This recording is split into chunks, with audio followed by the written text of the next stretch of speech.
as I was writing the music for this project, there emerged, I mean, maybe I'm nuts, but there was kind of a story emerging, and it's sort of Faust. It's the story of an innocent who sells his soul to the devil to get something he wants to get, and it ends up costing him everything. The third tune, Tupelo, I wrote that. Tupelo is the name of the little town where Elvis was born and where he kind of grew up until he was a teenager. And so I tried to get some of that sort of feeling in the tune. Listen to it, you'll hear it. The next tune we played, number 4, Road to Memphis,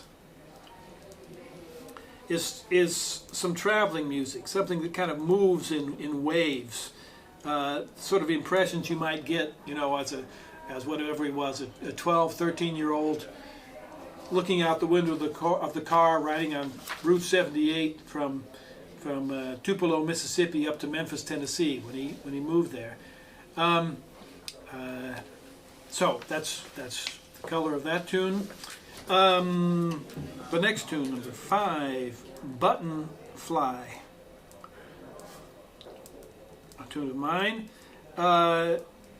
In this story, it kind of represents the excitement of Memphis. The nightlife and all the people and from all different places, and the sort of the vibe that came off of that. And then we get number 6, The Colonel. And now this is of course about Colonel Tom Parker. The Colonel is, if this is a Faust story, the Colonel is the devil. He was very, his background is completely unclear. It seems he was actually Dutch. He was born in Holland, in Breda, and came to the States, but it's not really clear how he got there, and started working as a sort of promoter for circus acts and for whole circuses, and worked in that world, which is of course a pretty vague part of show business to start out with, and moved from there a little bit into country music. But when he heard Elvis, he thought, here, I can score with this, and he went to Elvis and he made the deal with the devil, as it were. He said, I can make you a worldwide star, but I'm taking half of your income. And Elvis made the deal with the devil, and it became a worldwide star. But I mean, his life actually took a turn from then. And you can kind of see the difference, from the early recordings, the early spirit that was in it, and what happened after that. I mean, he sang just as well, but somehow there was something changed. It was the Colonel that introduced him to Hollywood, to doing all those films that he did, which again made him a huge star, working in Las Vegas. But there was something of that sort of purity, that country boy thing that was lost in the process. And of course, that ended in a sad way, of course, when he died far too young. Surrounded by sycophants, and in his huge mansion of Graceland, and I think pretty unhappy. So the Colonel, this sort of dark figure, is represented by this next tune, number 6, The Colonel. Yeah, apparently he wouldn't travel outside of the United States with Elvis because he probably didn't have an American passport. He probably wasn't really an American citizen. He is a sort of a serial bigamist. He apparently got married and then just sort of left a wife behind and then got married again, and maybe did that a couple of times. Didn't ever really get divorced from the previous wife before he married the next one. So yeah, so the Colonel is the devil. Number 7, Country Boy. Something to give us a little light spot again after that dark color of the Colonel. Yeah, that's just exactly the way it sounds, Country Boy. And the last number we played was Viva Las Vegas, written by Doc Pomus. Doc Pomus was a Doc Pomus was a songwriter and a guitar player and a sort of a blues musician, but he grew up in Brooklyn, came from a Jewish background, which means he probably wouldn't have ever been a blues singer, but he decided that's what he wanted to do. But his name didn't fit, so he changed his name to Doc Pomus and started writing blues tunes and playing blues tunes, and he wrote several hits for Elvis. And I always enjoy his music a lot because it's really rooted in blues and Southern American music from the 40s, 30s, and 40s. But it's always something a little bit off kilter about it. There's always like an extra bar where you're not expecting it, or a slightly different chord change than you're expecting. So within that, the simplicity of that style, Doc Pomus had his own kind of crooked line. And that's the program. Oh yeah, arranged by Paul Berner, that last number. Wait, would you repeat the first two, Paul? Okay. Our first tune, Elvis Presley Blues, written by Gillian, Welch, and David Rawlings. Gillian Welch is one of my absolute favorite singer-songwriters. I've recorded another tune of hers as well on the last album I did. And this tune, Elvis Presley Blues, was kind of an inspiration for this whole project. I was fooling around with the music of Elvis Presley and trying to play it in a non-traditional context, more of a jazz context, for lack of a better word. And but I didn't have quite enough tunes of Elvis's own, or I mean the tunes that Elvis did, that to make the whole project work. And then I was listening to this tune by Gillian Welch. It's about Elvis Presley, but it's not an Elvis Presley tune. And I suddenly thought, well, I could do that too, of course. I could make the project about Elvis, but it doesn't have to all be Elvis tunes. And that sort of opened things up, and all of a sudden I had some ideas for some other things. And so I took this tune of hers, and there was one line in particular in the tune, one bit of lyric, where she says, he was just a country boy, he combed his hair, put on a shirt that his mama made, and he went on the air. And he shook it like a chorus girl, and he shook it like to make it break, and he shook it like a holy roller with his soul at stake. And that sort of illustrated the whole bow, the whole arch of the story for me. You know, he went for it. He took that chance. You know, and sold his soul, but went for it. Shook it like a chorus girl. And the second tune is, of course, That's All Right Mama, which was written by Arthur Crudup, the blues singer, but it was Elvis's very first hit. Interestingly enough, he was unknown, recording a couple of tunes with a bass player and a second guitar player in Sun Record Studios in Memphis, and with Sam Phillips, the engineer. And they were recording some sort of ballads, some sort of crooner type tunes. That wasn't going very well. At some point, Sam Phillips said, "Why don't we just take a break?" And so in the break, the three musicians, Elvis and the other two, sort of grabbed their instruments and just for fun played a blues tune. And Sam Phillips heard that and said, "Wow, that's exactly what I'm looking for." And he came out and he said, "What was that you just did?" And they said, "We're just fooling around. This isn't important. This is just an old blues tune." But Sam said, "No, but that's exactly what I'm looking for. A white artist who can sound authentic doing a blues tune.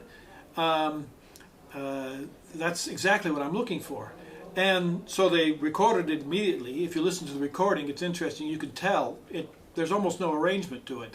You know, it's the beginning and the end are a little unclear, but the energy is there. It works. It's Elvis completely, and which for me it's a bit of a parable.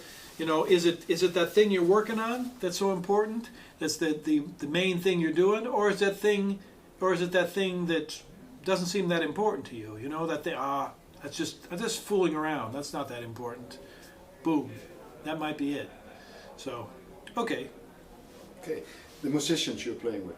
How did they react when you? Because they're all famous jazz musicians, you could say. All of you are at the top of the European jazz scene. Yeah. How did they react when you say, "Hey, we're going to do We're going to do Elvis later. Presley tunes"? Yeah. Well, of course, they're kind of used to me by now. I mean, the whole project from the beginning has been sometimes taking.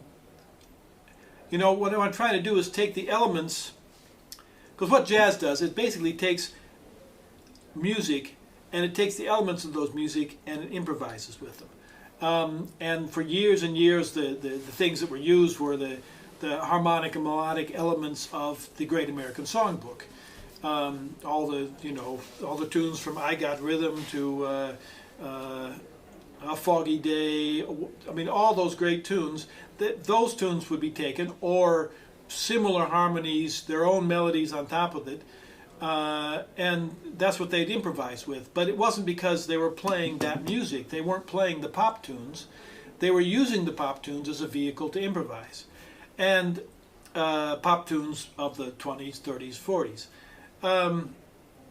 And what I've been done with my band from the beginning is try and take the harmonies, the melodies, the colors of the music that I loved outside of jazz, and use those elements, not to do that music, not to play pop music, not to play rock music, not to play country music or blues music, but just use those elements to play jazz music. So they were a little bit used to the idea, though Elvis was I mean, well, they were up for it. You know. So they all grew up with Elvis anyway. Also. I mean, anybody who's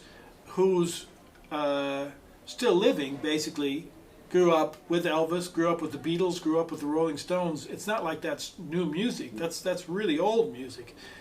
And so I just couldn't figure out why it wasn't being used in jazz. You know. I mean, it's not like it's not like something you've never heard before, but people have it sort of compartmentalized in their mind. You know, that's Elvis over there, that's jazz over there. Yeah. And I kind of thought, well, but jazz musicians, they take another kind of music and use the elements to make jazz. Why shouldn't we take Elvis music, use those elements and make jazz? So. But it's a first. I don't think anybody has ever done that before. Yeah. I mean, not that I know of. No. Not that I know of. But they all like Elvis. Yeah, I mean, who doesn't? You're three musicians. Yeah, of course. Who doesn't? Yeah, I mean, you've got some sort of old-fashioned jazz musicians who sometimes raise an eyebrow. Yeah. But anybody who just loves music, I mean, yeah, what's not to like? You know? I mean. Exactly. Yeah, what's not to like? So. Yeah. Just mention your three musicians. Ah, right. Just, we had on guitar Ed Verhoef. And Ed's been with me actually the longest. Played on my first record and the other CDs after that. And Ed also worked with Hein van der Gein's bassline band. He's a member of Iselina Callister. Hein van der Gein. Hein van der Gein, yeah. Hein van der Gein's band, Iselina Callister's band, the Curaçaoan singer, and many other things. So that's Ed, and his own projects are also great. Peter Thiehaus is the regular guitar player with the Metropole Orchestra, and in addition has also worked with amazing amounts of other people. But one of my favorites is Ilse de Lange. He was a member of Ilse de Lange's band for a time. And I mean, I kind of like working with musicians that have worked with strong singers. That makes makes a difference. And on sax and clarinet, Michael Moore. And Michael is world famous. He's kind of came up in the Amsterdam improv scene. He still plays in Misha Mengelberg's Instant Composers Pool. But he's sort of made a name for himself. He's also worked with, I think, Christina Branca, but with some singers as well, because he plays so melodically. So he's one of the most flexible, wide-ranging musicians that I've ever worked with, and really, I mean, I couldn't hardly think of another reed player that I'd want to have in the band than Michael. So those are the three band members. Yeah. How come there's no drums? That's a funny story. At some point I was changing the lineup a little bit, and I liked having two chord instruments that neither one was piano. When you have piano-based drums, you've got a sort of automatic setup that works. The pianist shows us where we're going, and the band goes. You know, that's with the piano-based drum rhythm section, the standard jazz rhythm section. It works great. But if I'm going to be the leader, the bass player, if I try and show the pianist where we're going, then I'm going to be swimming against the flow, as it were. The pianist can show it better because he's got more notes than the bass player or the drummer. But I realized that if I had, originally on my first record was a vibraphone and guitar, and then later two guitars.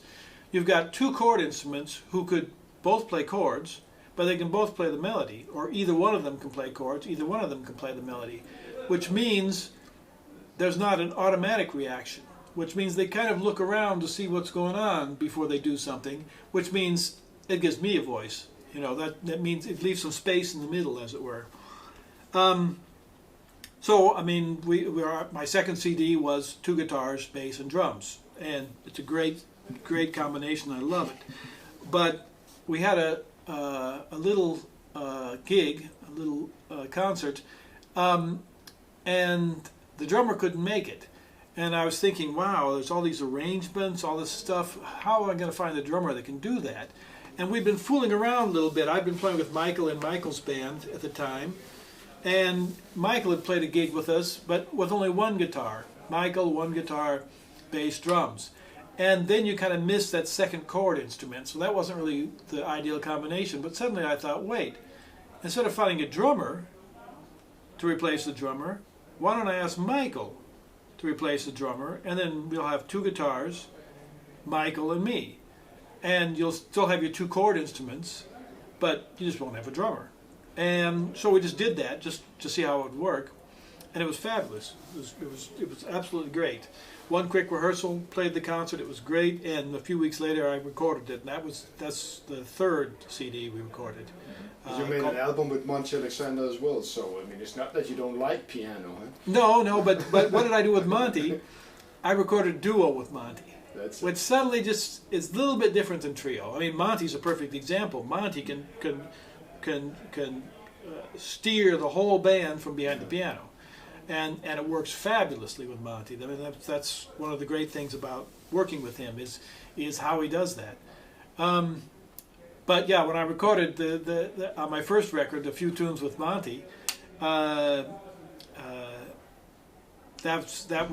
did that more or less on purpose. We played duo, just to make sure that there at least wasn't a regular trio setup, a slightly different approach. So you could have a little bit more control. Yeah. It was just it made more of a conversation than Monty leading a band. So I mean, which is also great, but again, that's his record. So this was my record.